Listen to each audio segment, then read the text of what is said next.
Welcome to GardenDC, the podcast about everything gardening in the Washington, D.C. and Mid-Atlantic region. I'm your host, Kathy Jentz. I'm the editor of Washington Gardener magazine, and we're aimed at gardening enthusiasts, people who grow everything from edibles to ornamentals, natives to exotics. If it grows in our area, that's what we talk about.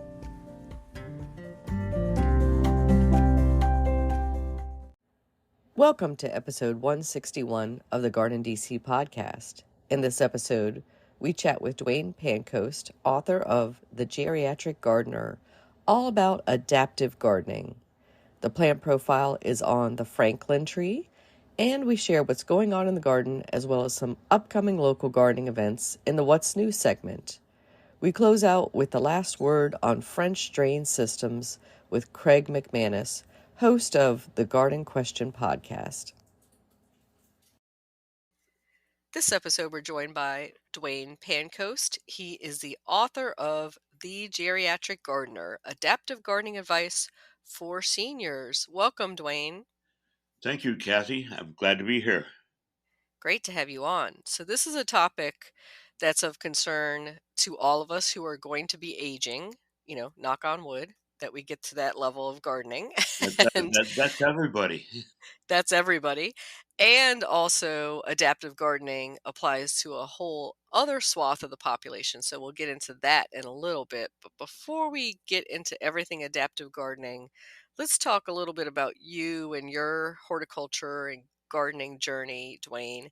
So we like to ask our guests here on the GardenDC podcast, were they born with chlorophyll in their veins and a green thumb? No. So when did you first discover plants or a love for gardening? In high school, I think.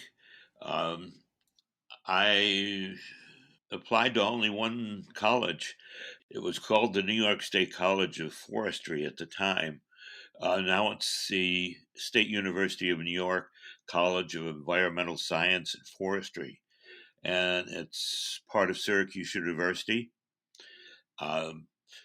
I went with the idea of going into pulp and paper chemistry, but then I decided I didn't like chemistry. So I majored in landscape architecture. And after 2.5 years, I realized I couldn't draw. Meanwhile, I'd gotten interested in radio and television and transferred cross campus, as they say, to the radio and television program. And if anybody knows that Syracuse University is famous for the Newhouse School, this was pre-Newhouse.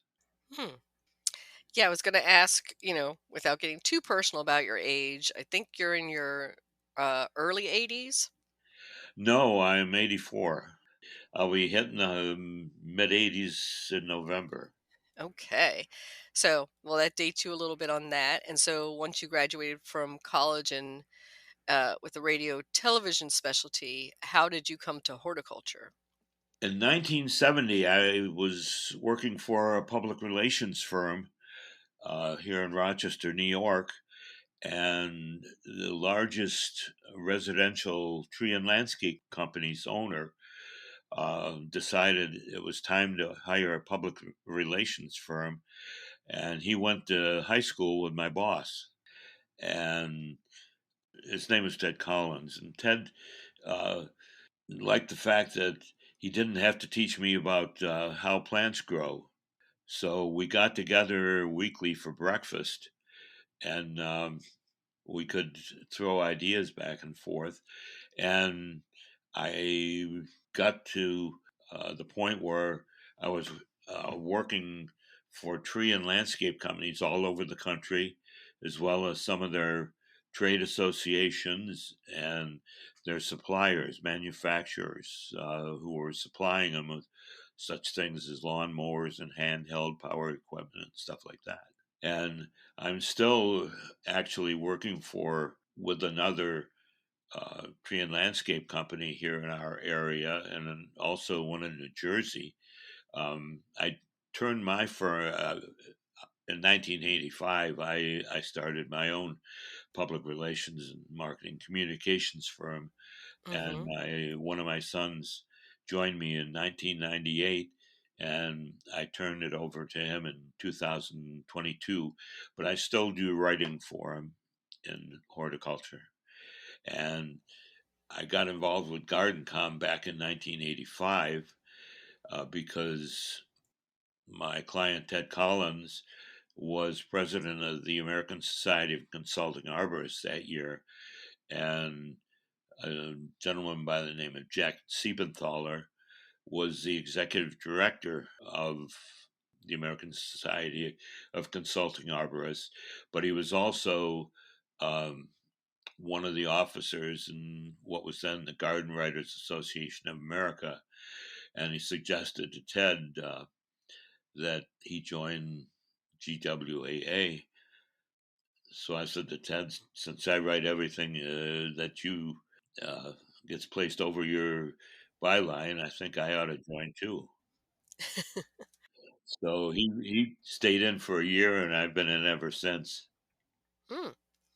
Well, so I did meet you through what is now GardenCom, the Association of Garden Writers and Communicators and Photographers, bloggers, book authors, etc. And we're both in a power circle together, meaning similar to a mastermind group and that sort of thing. So that's how we got to know each other. But let me ask you a little bit about your personal gardening and how you garden at home. And maybe for our listeners who are not familiar with where you are located in the local climate, you can describe that as well. I'm in the Finger Lakes region of New York, which is near Rochester, New York. It's about an hour east of Buffalo, and we're in Zone 5. We can have very harsh winters, and we can have very open winters. Last year, I only had my driveway plowed 3 times. Only three, Dwayne. still, still a lot, but yes. And so, zone 5, how is the soil there? My soil where I live is rotten. It's clay, but I'm a woody plants person, so most of my garden is woody plants, and they've been in for 20 years, and they're mature. Hmm. And did you come to woody plants after doing vegetables and perennials and annuals and other things, or were you always into woody plants? Always into woody plants. I went to a forestry school. Mm-hmm. Well, even with landscape architecture, um, our plant materials course was all woody plants.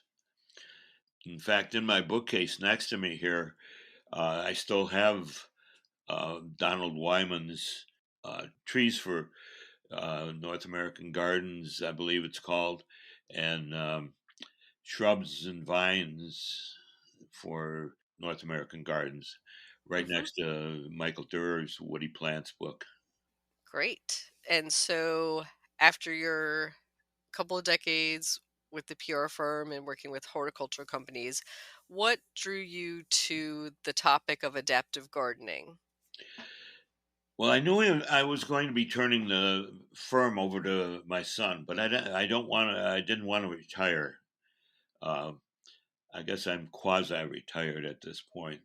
I wanted to do something uh, just that was all me, just personal, because as a public relations counselor, I was writing for somebody else, and everything had to meet with their approval and stuff. I wanted something that was just me. What I wrote, and was responsible for it. And I was trying to think of topics, and one day I read in a landscape trade magazine um, an editorial in which the editor told her readers, landscape contractors, that there was a market out there that they were missing, namely older people, because America was graying at that time. There were, you know, the baby boomers and the greatest generation were really getting up in age, and that they had special needs as they grew older that it would behoove landscape contractors to learn about those needs and be able to serve that market. I thought, that's it. That's the subject I want to concentrate on because I've had to make adaptations for a bad knee. And so I decided a blog would be the quickest thing to get me off the ground. So I started my blog in 2017. Mm-hmm. Uh, and at the first power circle that you lead on blogging, I you asked us to each give our name and what we wrote about. And when I got done with what I wrote about, somebody spoke up and said, "Oh, adaptive gardening. I'd never heard the term before. Sounded good."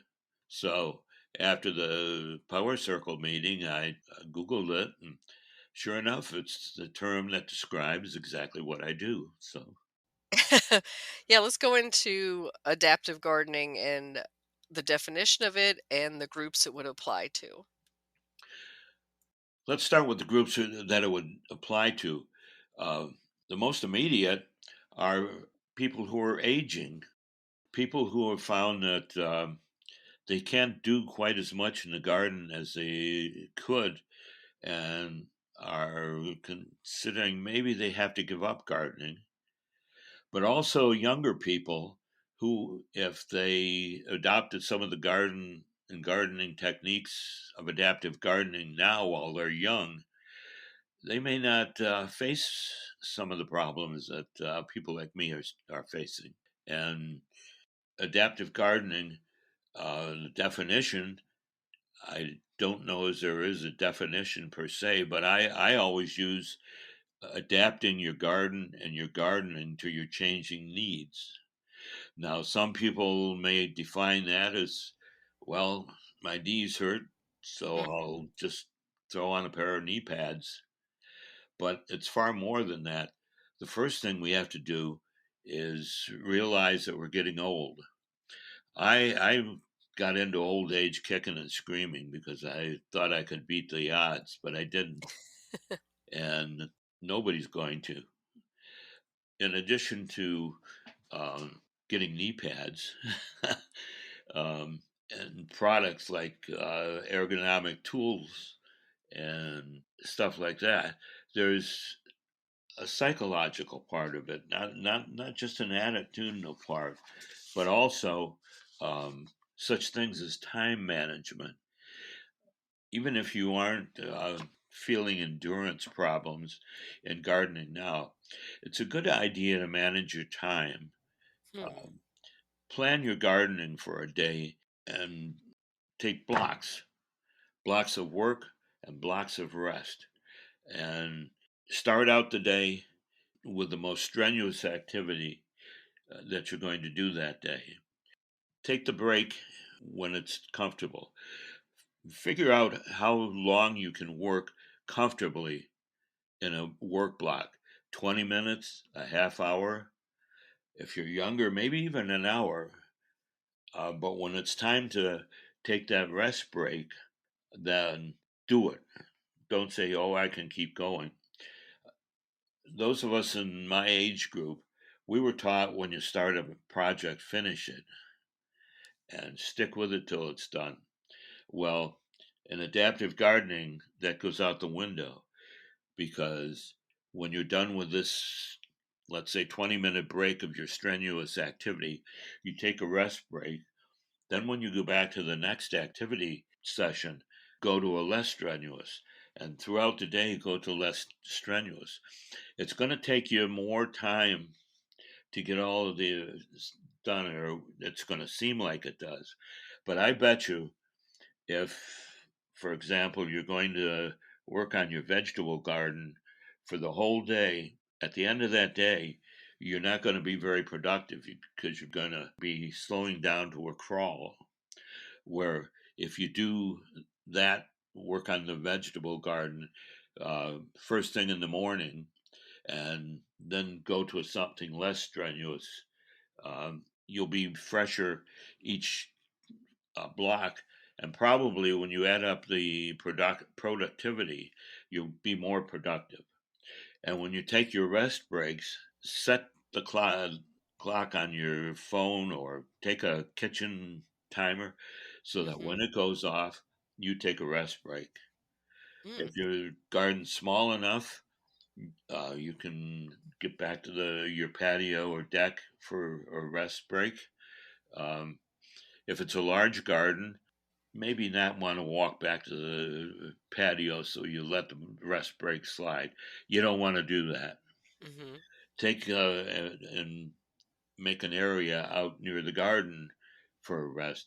If you have a shade tree, for example, a nice, comfortable chair and a cooler of water are all you need to sit in the shade of the tree. Mm. If you don't, take a patio umbrella out with you.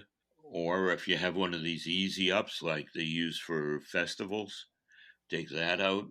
That can be your shade. Mm-hmm.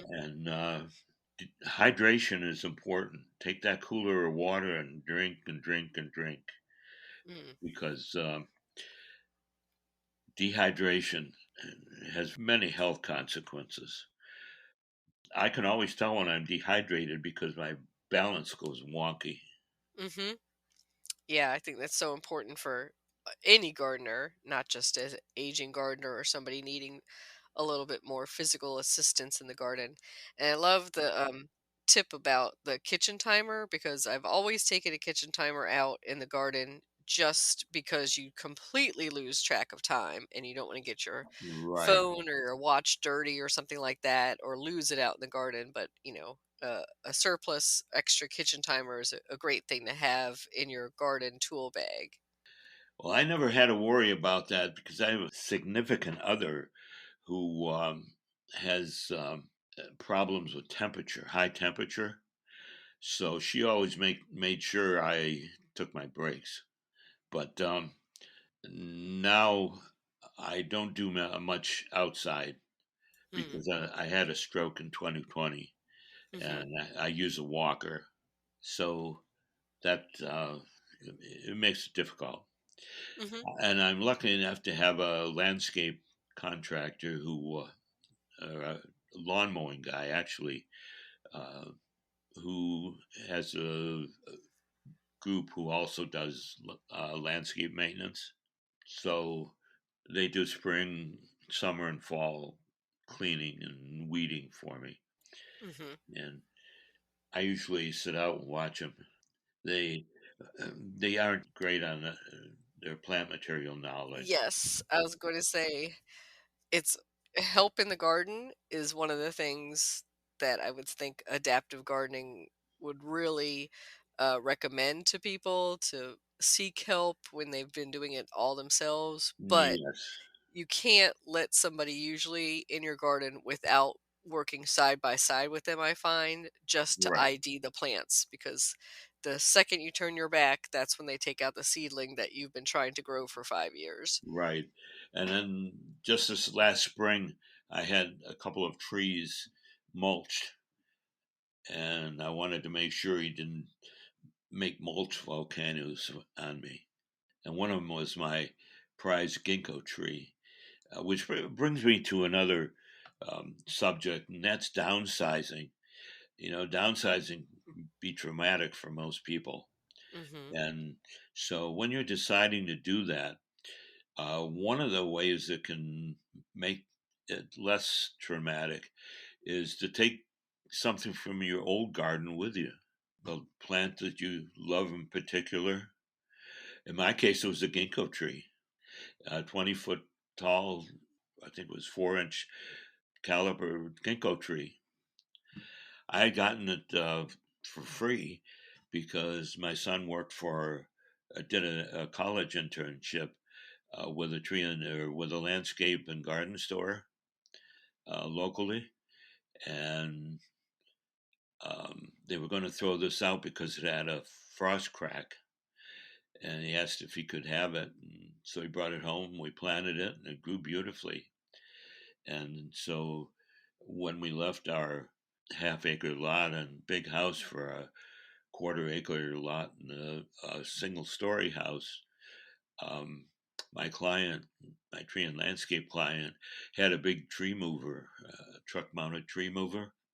So I had him move it. I put it in the contract that we could take the ginkgo tree, and I had him move it over here. And now I don't know, it's about 8 or 10 inches. Hmm. Yeah, I think that's such great advice, Dwayne, to take something that you loved from your previous garden and have that with you as you downsize the garden, or at least the garden changes, might make go from one size to another. Um, how about switching to containers? Yes, raised beds, elevated beds, containers, the greatest thing ever invented. And a lot of people think they're new, but I don't know. I weren't the hanging gardens of Babylon containers.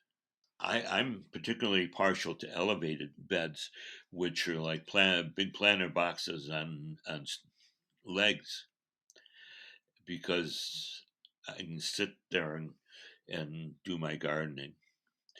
Um, I have a couple of pictures that I use in my presentations that show nice wooden raised beds with big top boards on them, so that you can kind of sit on those, but you're sitting parallel to the length of it rather than sitting facing the garden.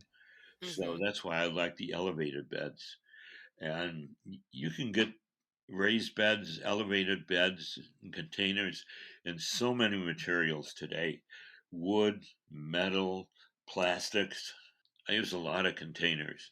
And what I do is plant the plants in nursery pots and then just slip them into the decorative pots. First of all, um, you're not dragging a bulky, heavy decorative pot full of soil and plants around. You can put the decorative pot where you're going to display it, and then take the um, planted nursery pot and slip it in. And then when it comes time to change it out, all you have to do is slip it back out, and you don't have to clean and disinfect the decorative pot before you use it again. Yeah, it's such a great idea. Especially, I've even seen people do that in the ground, like literally put a can buried in the ground and then pop a can with the annual, say, a petunia that would spread across the ground, and just pop the cans in, so to speak, one inside the other. But I do wonder about watering, and if that needs a little extra, or if that's irrigating, or how you're taking care of that can system. As long as you have enough drainage holes, you're okay. Hmm. I've even seen it for propagating trees and shrubs, that can system. Oh yeah, because most of the trees and shrubs today are in nursery pots, and that way they don't have to dig them and put them into a pot. Hmm. And I think, from what I get questions about when I talk about gardening as we age, the number one thing I hear is nobody wants to bend over. So, um, bending to dig holes, bending to plant plants in the ground. So you talked a little bit about containers and raised beds and raising it up a little bit to your level. Are there other tools or things you use to minimize the bending over or the back and knee issues? Oh, most definitely. Uh, Today you can get um, lightweight tools, long-handled tools like shovels, rakes, and hoes, with fiberglass handles and lightweight metal blades. Um, and you can get some of those with extendable handles, so that you can fit them to your height. And if you garden sitting down, like at an elevated bed, you just shorten them up because they're expandable. Um, there are tools like trowels and that are ergonomic. You're able to hold them in the natural position rather than the twisted position that you hold a normal trowel. Um, and if you have big arthritic fingers like me, and it's hard to hold a shovel, for example, um, you can put a wraparound around it. I was recommending the tubing that they put around air conditioning Mm-hmm. for the longest time. And in one of my presentations, somebody suggested they use pool noodles, and that's got a double benefit. First of Mm. all, the pipe insulation, that slit down the length of it because they have to slip it onto the pipes. So you have to take duct tape and tape that slit, and then tape the ends of it onto the handles of your tool. Pool noodles, you don't have to do that. You just slip them on, and they come in all bright colors, and you can get duct tape that in those colors to match. And if you're prone to leaving your tools out in the garden, the bright colors remind you to take them back to the shed or garage with you. And one of the things that um, I've seen a couple of instances of lately, I think would be a great idea if it could become a trend, is a couple people have their veggie garden um, in containers and elevated beds on their patios and decks. Mm-hmm. Um, I have a friend here in town who got a soda cooler, an antique soda cooler at the town swap meet, and finished it, refinished it over the winter. And this spring, she's using it as a planter. It's got a metal insert, of course, because it had the ice in it for the soda, and a drain hole. And it's kind of the focal point on her patio. And she grows other veggies on her deck. And right off of the patio, she has a little uh, tilled area for such things as potatoes and sweet corn that don't grow well on a container.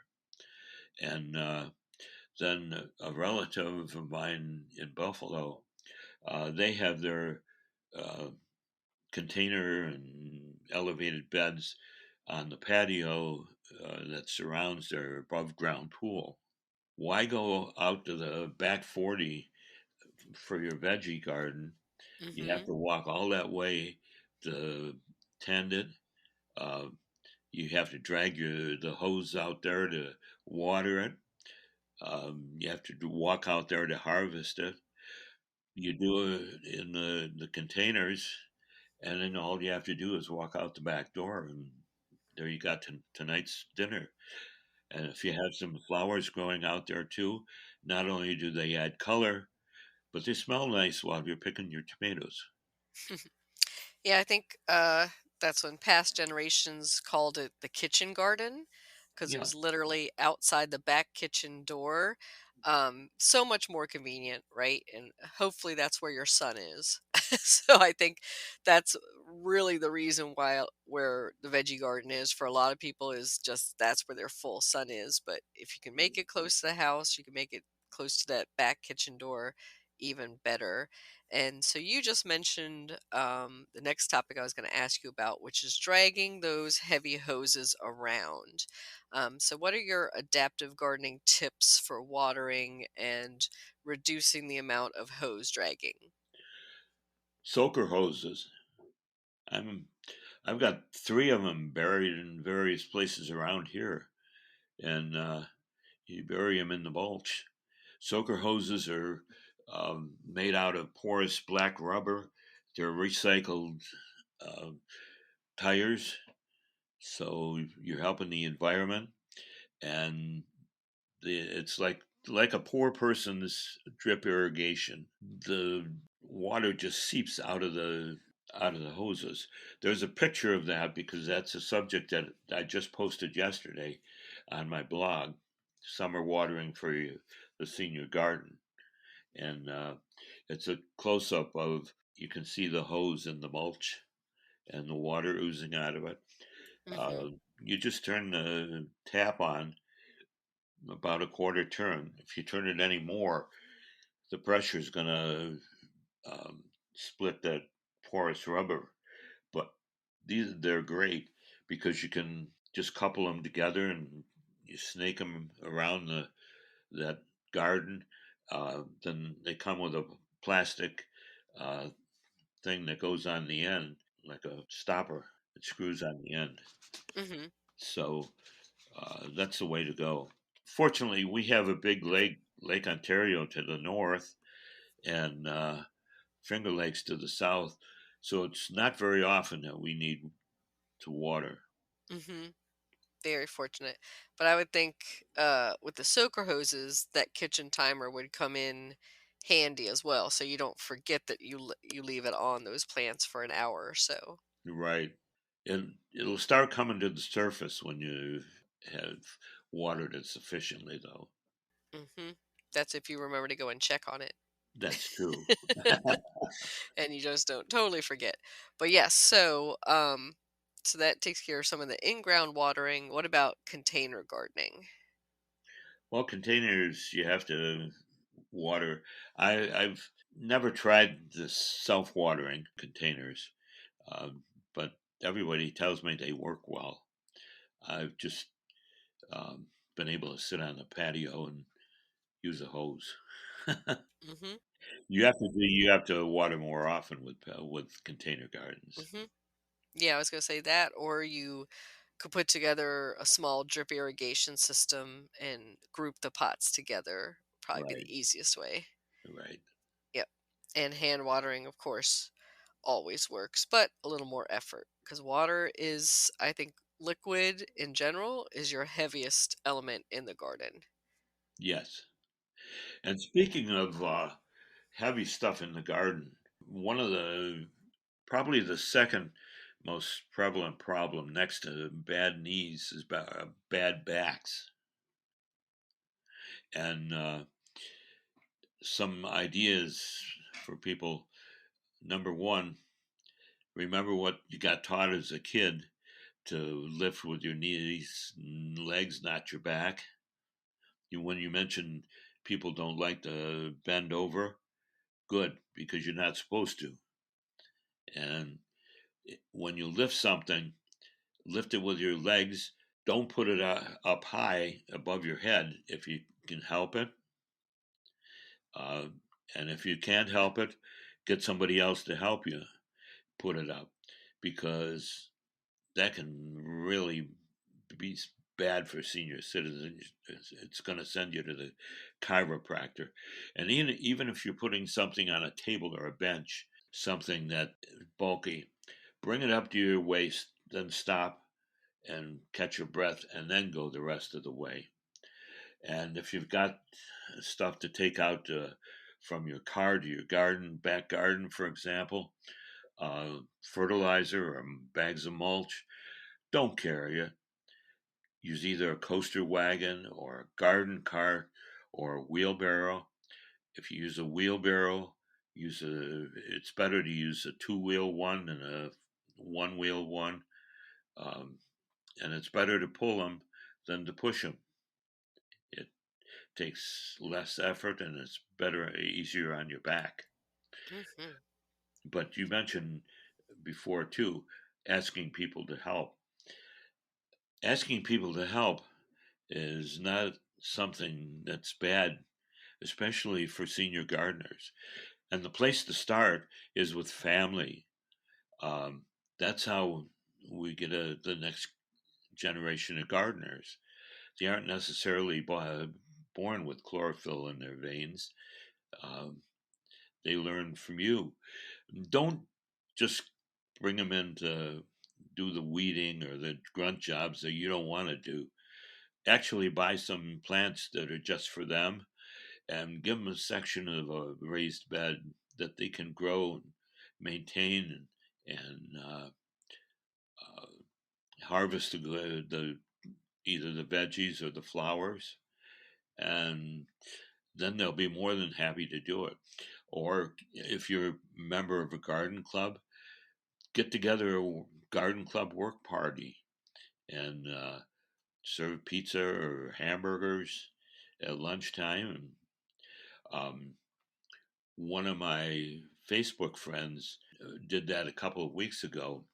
Her one end of her house faces, she's next door to a nursing home, and there was nothing planted on that side of her house, so she decided that um, she would make a garden there that people in the nursing home could look out of their windows and enjoy.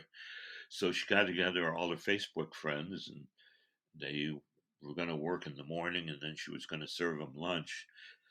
It rained that day, but they still worked. So don't be afraid to ask. Hmm. A couple of the um, catchphrases I've read or heard and used myself um, is that senior gardeners should tend their garden, not toil in it, and that we should work smarter, not harder.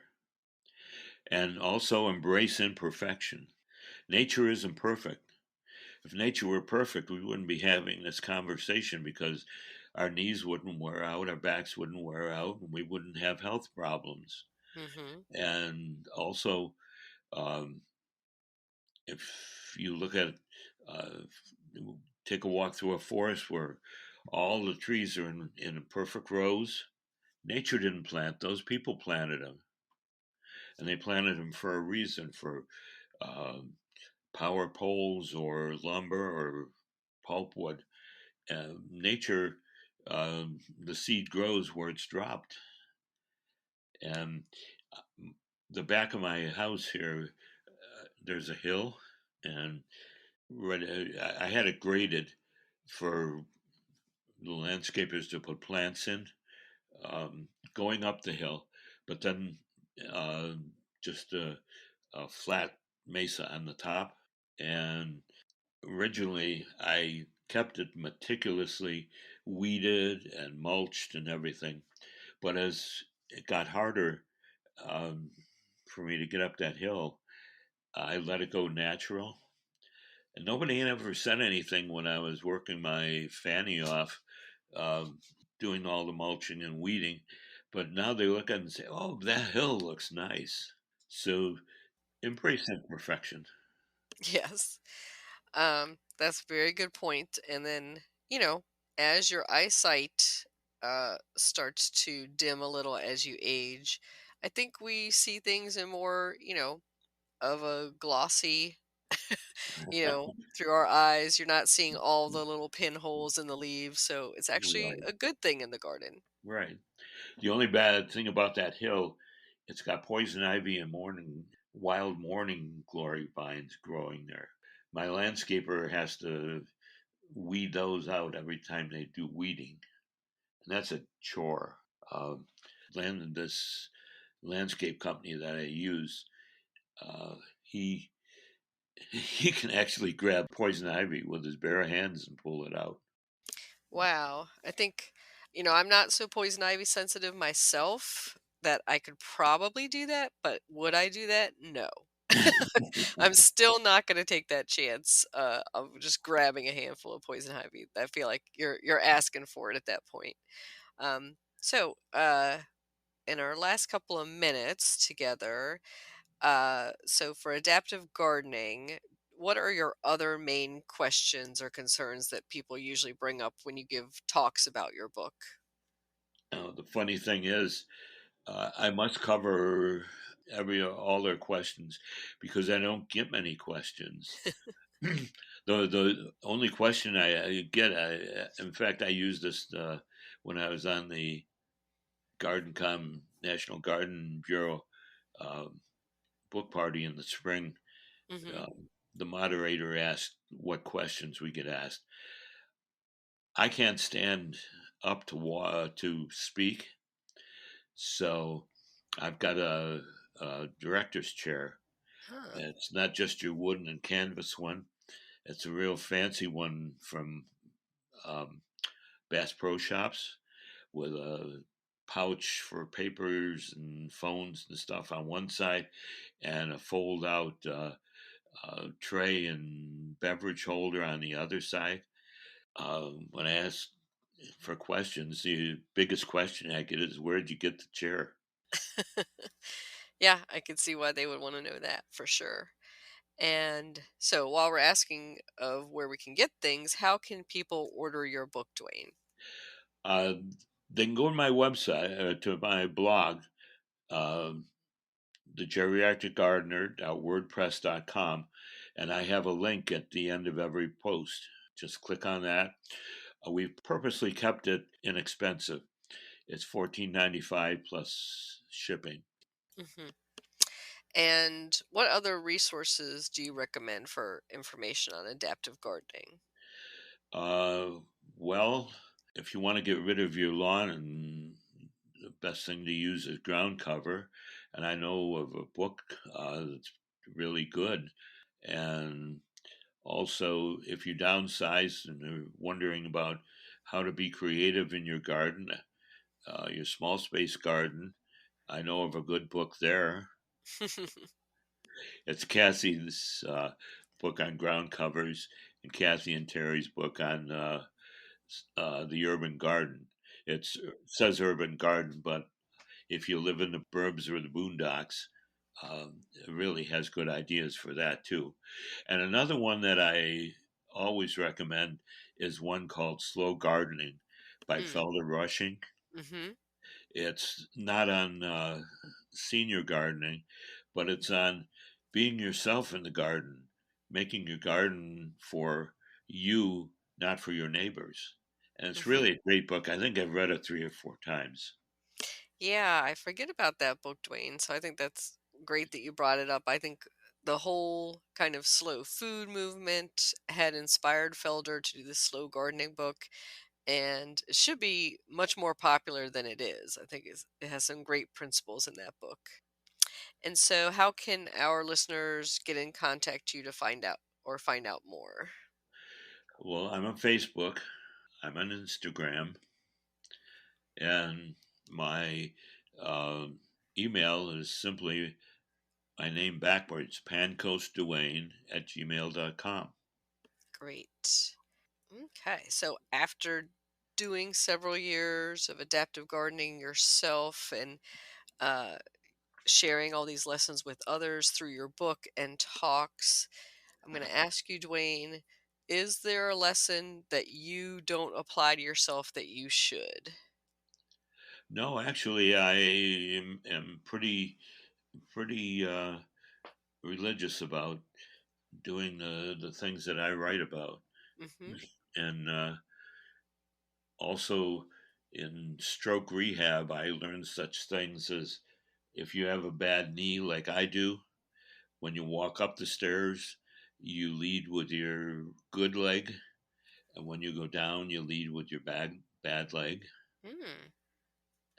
And when you get up from a chair, try to always sit in chairs that have arms, and then boost yourself with your arm and put your nose before your toes. Good principles. Uh, but now, I wouldn't call it a passion, but my greatest interest is Tillandsia, growing Tillandsia air plants. I Hmm. have, about 30 of them, which was good when I got out of stroke rehab, and using a walker. It was kind of hard to carry a watering can for my potted plants. So my gal Linda has taken over the potted plants, and they seem to like her way of caring for them better than mine.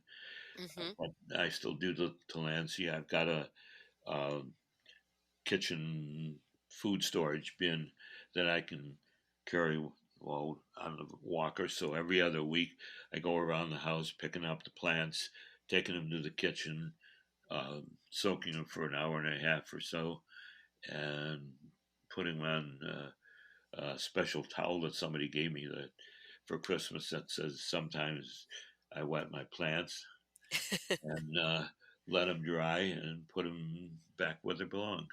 Excellent. Yeah, and I would think Tillandsia is one of the most perfect of houseplants for somebody with adaptive gardening. It is. It really is.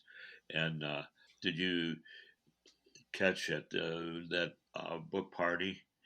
Um, Lisa, who followed me, the houseplant expert, Hmm. saying that she thought that everybody should have some Tillandsia among their houseplants. Hmm.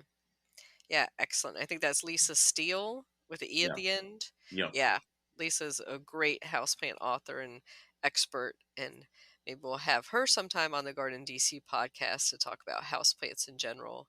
So, Dwayne, any final thoughts on adaptive gardening? Just that the best advice I read somewhere, I don't even know where I read it, is to tend your garden, don't toil in it. Hmm. Excellent. Well, thank you so much, Dwayne. Thank you, Kathy.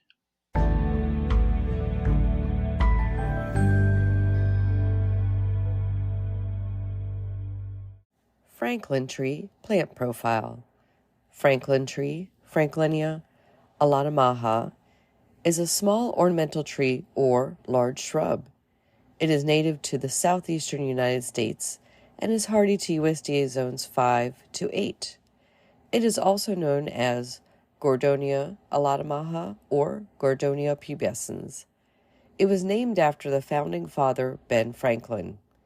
John Bartram and his son William discovered Franklinia growing along the banks of the Altamaha River in Georgia.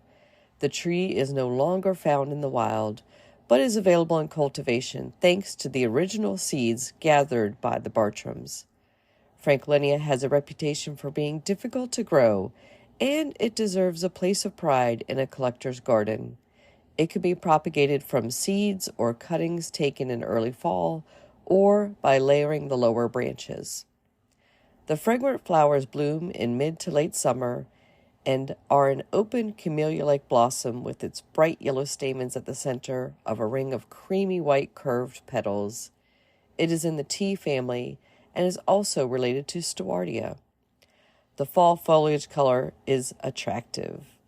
It prefers to be planted in part sun to part shade in rich but well-draining soils. It is susceptible to wilt and root rot. This tree resents being moved, so do not disturb the roots after planting it. Franklinia tree, you can grow that.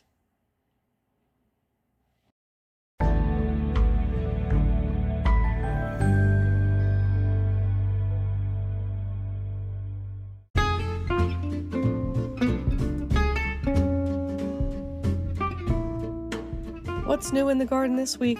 Well, in my home garden, the obedient plant Physocegia is starting to blossom. And over at the community garden plot, the cosmos and sunflowers are finally putting on blooms as well. So making lots of bouquets these days.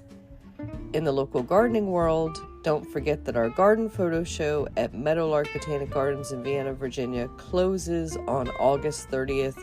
So if you haven't seen the display yet, please go over there and check it out. And that was my little kitty Fancy urging you to do so as well. If you love plants and all things green, then you might want to take some horticultural classes at the Community College of Baltimore County or CCBC Sustainable Horticultural Program. Registration is open for fall horticultural classes at CCBC Dundalk, Hunt Valley, and Catonsville. Don't delay because the fall semester starts in just 2 weeks. You can contact Winnie Tan for more information, and that's WTAN at ccbcmd.edu, or call her office at 443-840-3787. In the local gardening world, you might want to mark your calendar and save the date for a garlic planting party and poetry slam on October 28th from 11 a.m. to 2 p.m. at the Washington Youth Garden at the U.S. National Arboretum. Another local event that you might want to attend on August 30th, which is a Wednesday from 7 to 8 p.m. at the Arlington Central Library in Arlington, Virginia, is a garden tool clinic held by the Master Gardeners of Northern Virginia, and you can find out more about that at mgnv.org/events. And the USDA.gov People's Gardens webinars continue. Their August one is Climate Smart Agriculture, and in September they're doing a back to school webinar. October will be making the most of the harvest. November is connecting our garden communities, and then December will be reclaiming brown spaces with the Environmental Protection Agency, EPA. And you can find out more about those webinars at usda.gov People's-Garden webinars. Happy gardening!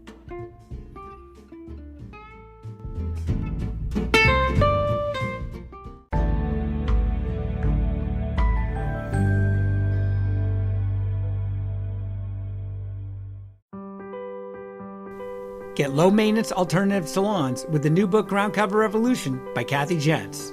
Reducing the lawn is among the biggest trends in homeownership, with an endless stream of homeowners looking for an eco-friendly alternative to a traditional everyday grass lawn. In the last 3 years alone, over 23 million American adults converted part of the lawn to a natural landscape, and now are looking to do even more. The biggest challenge to adopting this new ideal of the perfect lawn is knowing how and when to replace your turf and which plants are the best ones for the job.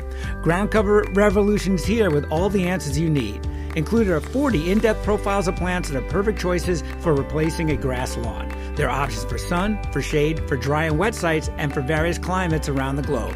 There are choices that bloom, options that are evergreen, and selections that are deer-resistant. Author Kathy Jentz has also included an incredibly useful chart that gives you all the details on each of the 40 choices for quick reference and to make your ground cover selection process even easier. Whether you want to replace the entire lawn or just reduce the amount of land dedicated to turf, Ground Cover Revolution will help you usher in a new and improved idea of what a beautiful lawn should be. Available at bookstores now and also at Quarto.com, where you can get 30% off using discount code GARDENING30.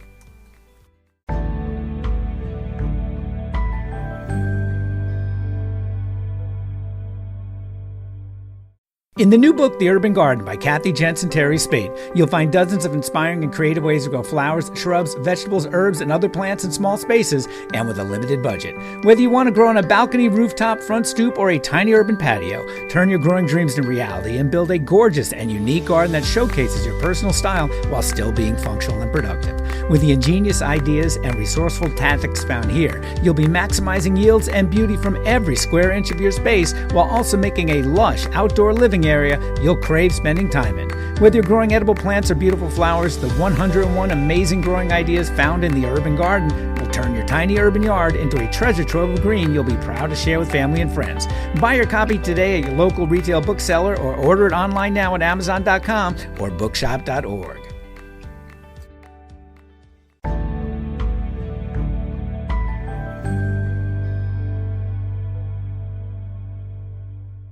This is the last word on French drainage systems with Craig McManus. I produce and host the Garden Question podcast and also own a boutique landscape company called McPlants, where we design, build, and grow smarter gardens that work. If I've heard it once, I have heard it 1,000 times from a client. I have a drainage problem and I need a French drain.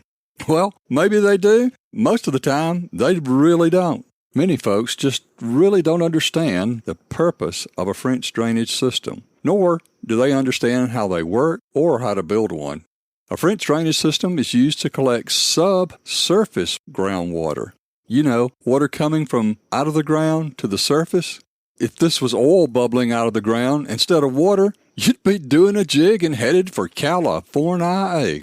But since it's water, and more than likely drowned in your plants, you need to capture this water and deal with it before it wreaks its damage on your plants. I once had a client where wet weather springs popped up all over their garden. It was a mushy mess. We needed to give the subsurface water a path of least resistance and dry up the garden. A French drainage system was the perfect solution. It functions on the same principles as a raised bed. Raised beds dry out quicker because water percolates out of the soil due to gravity pulling the water to a path of least resistance. In a French drainage system, the subsurface groundwater percolates out of the soil to a sloping trench lined with silt fabric that wraps around usually 4-inch slotted drain pipe located in the bottom of the trench. It is then covered with 57 stones, which are equal in size to $50 and quarter coins. The voyage between the clean 57 stone allows water a path of least resistance into the slotted pipe. The pipe then acts as a conduit, flowing and falling on a path of least resistance to a daylight opening or a dry well. Fold the fabric over the top of the stone, and the whole French drainage system is covered with soil. Wrapping the 57 stone and slotted pipe with silt fabric is important to keep it from clogging up with silt. You should never see a French drainage system once it's been constructed. Grow your plants right on top of it. It is important to remember this is not used for surface water drainage, water flowing across the ground, or from hardscapes. You might want to hold off on the accolades honoring France for coming up with such a wonderful drainage system. This is not equal to a Statue of Liberty gift to the American gardener. All the accolades should go to Henry Flagg French, a judge and farmer from Chester, New Hampshire. In 1859, Judge French published a 381-page illustrated book called Farm Drainage: The Principles, Processes, and Effects of Draining Land with Stones, Wood, Flows, and Open Ditches, and especially with tiles. And we think we've got long book titles today. Although Judge French called it something else, it became known as the French drain. Gardeners around the world thank you, Henry. What most folks usually are asking for are Dutch drains or a trench drain. They are built very similar to French drains, only the 57 stone is open and visible to the surface of the ground. I never cared for these because they are bound to fail their intended purpose. Eventually, they'll fill with silt and organic debris. At some point, they won't grab the surface water quickly like they did when they were first constructed. Please remember the golden rule of drainage. Do unto your downhill neighbor what you wish your uphill neighbor would do for you. Keep the water that falls out of the sky on your property. This was the last word on French drainage systems by Craig McManus with the Garden Question podcast and Make Plants, where we design, build, and grow smarter gardens that work.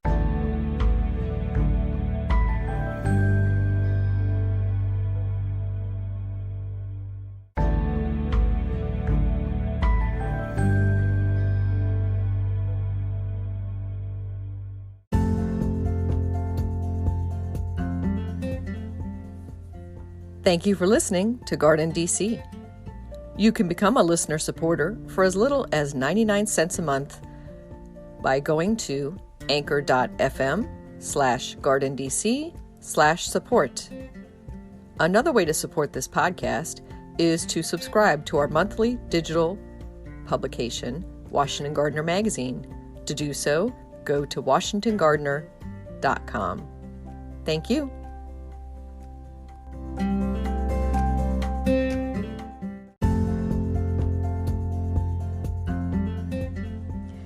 You can find Washington Gardener online at WashingtonGardener.com, on Twitter at WDC Gardener, on Instagram at WDC Gardener, and on Facebook.com at Washington Gardener Magazine.